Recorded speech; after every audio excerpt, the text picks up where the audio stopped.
Hi, KU NISLA. My name is Lauren Sharpay, and I am a medical speech language pathologist practicing in Virginia. Thank you so much for reaching out to me. I'm so excited to dive into these questions so you can get to know me and what I do a little bit better. So let's hop right in. So number one, what does a typical day look like as a medical SLP? So for me, I work primarily an outpatient, and my days can be very chaotic and busy and just so varied. So I typically treat from about 8 o'clock to noon. I have my lunch hour, and then I'm treating from about 1 to 4 o'clock. So within that day too, it's a mix of treatments, evaluations, and also modified barium swallow studies. So every day definitely looks so different. Number two, what populations do you typically see? So again, I am an outpatient speech language pathologist, and I should have led with this. I work for the Department of Veterans Affairs, so I see all veterans, and I see a mix of different like neurogenic, speech language, swallowing, cognition, or cognitive disorders. So I see a lot of aphasia, dysarthria, acquired apraxia of speech. I see dysphagia from various causes, so head and neck cancer, stroke, TBI. I also do gender affirming voice therapy for transgender and non-binary veterans. And we also have a pretty big Parkinson's population. So I work with our Parkinson's team at the VA to do just kind of regular Parkinson's evaluations for dysarthria and dysphagia. And we also do deep brain stimulation, which is a surgical procedure for management of Parkinson's symptoms. We do pre and post evaluations for those veterans too, just to make sure they're not having any drastic changes with speech or swallowing following their DBS. So I'm probably forgetting something, but that's probably a good general overview for you and what I might see in a day. Number three, what was one of the most unique cases you've seen? So, I'll share this one because this one was quite recent, but I did an evaluation with a veteran who had complaints of like sudden onset stuttering and like word finding issues. And MRI was completely normal. I think they did a CT scan that was normal. Neuropsych testing was normal, but he still had these just really odd and peculiar word finding deficits in the stuttering. And so we came to the conclusion that it was psychogenic, meaning that it stemmed from his chronic PTSD and some other mental health issues that he had going on. And so he's now working with a mental health professional and seems to be doing a little bit better. But it was very interesting because I was like, what's causing this? I can always treat you, but I need to know what's causing this and if it's even appropriate for me to treat you for this. But that was very unique. I had never seen any type of psychogenic disorder prior to coming to the VA. So it was definitely one of those learning experiences too.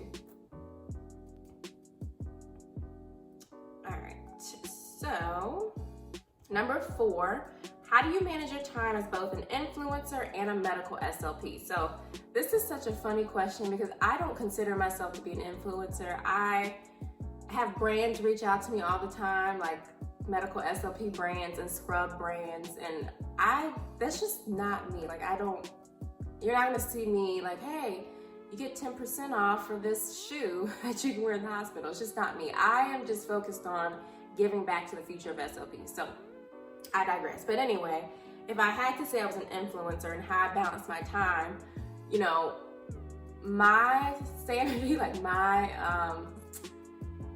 comfort comes first. So if I've had a long day at work and maybe I had something planned in terms of posting some content or maybe doing a YouTube video, that stuff just waits. I really value my rest. I value my downtime. And sometimes when I get home, I don't want to think about speech therapy when I get home. And I don't think there's anything wrong with that. It's work-life balance for sure. So I just do what I can for, obviously for my job, that comes first before speak from the heart. And then I just try to plan out my content. I try to plan out when I'm gonna do YouTube videos. So I try to only do YouTube videos on the weekends because they take me so long to edit. And yeah, I rest when I want to. I binge Netflix when I want to. I sleep when I want to. So I just allow myself to do what I want. Number 5, what has your experience been as a person of color in the SLP field? So as a Black woman in SLP, we already know there's only about 3% of SLPs who are Black African American, which still blows my mind. But I would say overall, I mean, I've had some difficult experiences, but I think it's also helped shape me into the speech pathologist that I am today.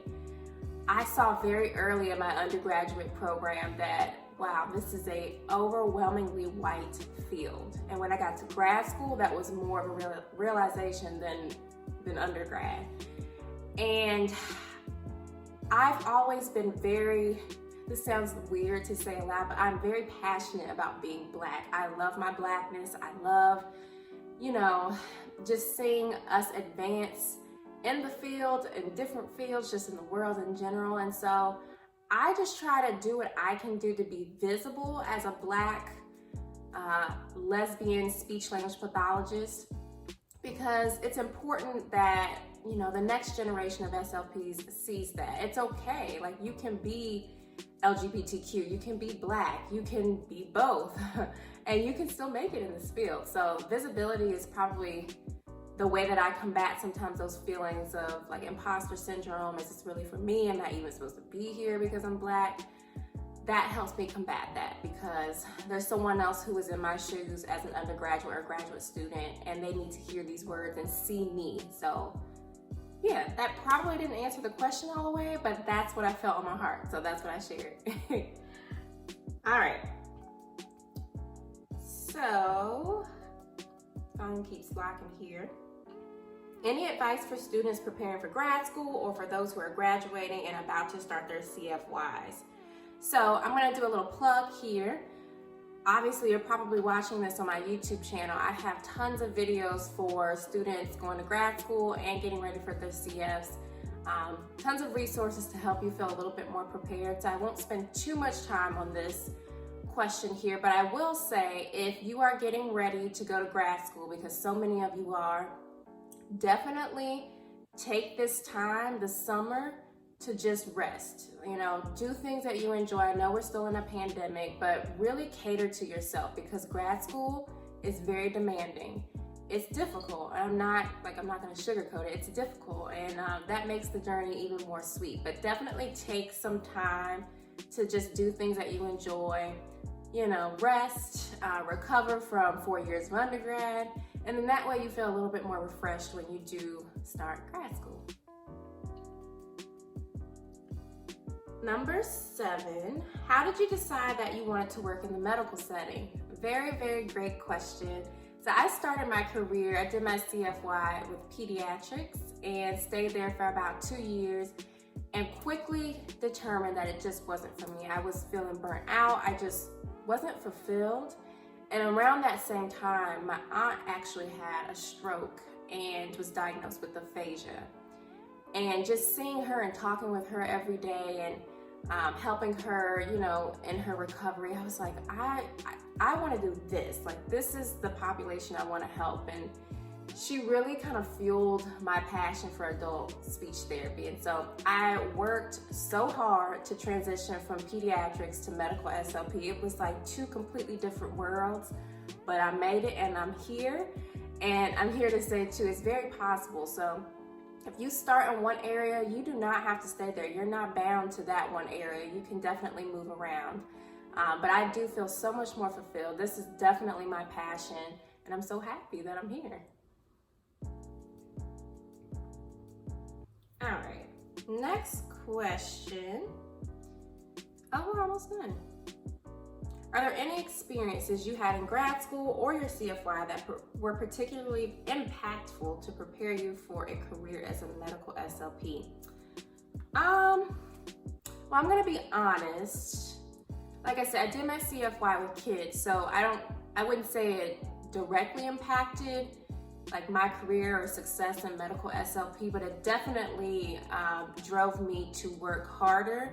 So I did feel prepared and confident when I started applying to medical SLP jobs. So I did so many CEUs. I literally watched probably every course there is out there about aphasia, dysphagia, you know, just familiarizing myself with a cranial nerve exam. I really put the work and effort in to feel as competent as possible.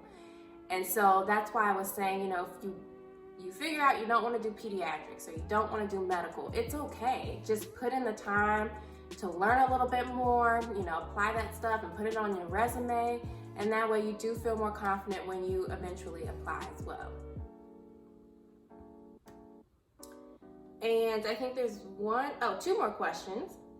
What's the best part about being a medical SLP? Oh, there's so many. Okay, let me choose one.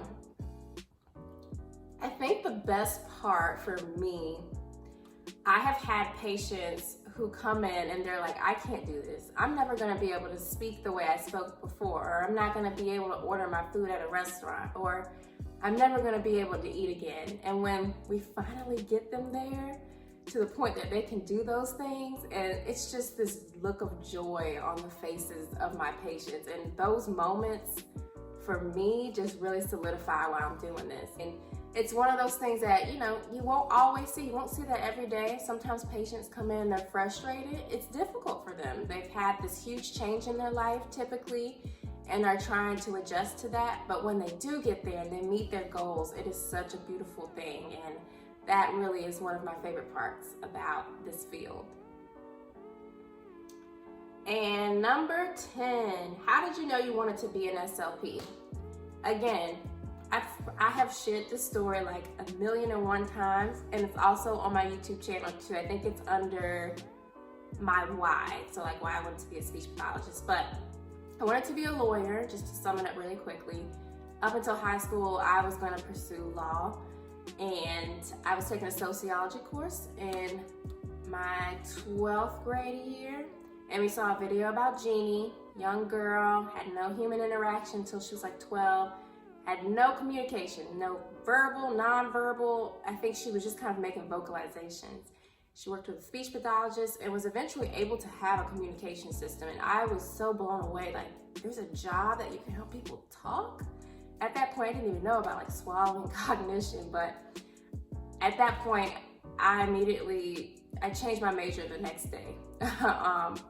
So I wrote to my college and I was telling them I wanted to change my major, and really the rest is history from there. So it was a very quick decision, and I just always think about like if I maybe had missed class that day or was out and I didn't watch that video, if I would ever have stumbled upon speech therapy. And what if I did go into law? My whole life would be different right now. But very grateful to have seen that video because I have no regrets in my decision to have pursued speech pathology. So thank you so much. I tried to keep this as short as possible. I am speak.fromtheheart on Instagram and Speak From The Heart, obviously, on YouTube. If you have any more questions or just want to learn a little bit more about me, you can reach out via my website at www.speakfromtheheart.net. But it was so nice talking with you all. Please reach out if you have any questions or just want to chat, you know, pick my brain. It's all good. And I will talk to you soon. Bye.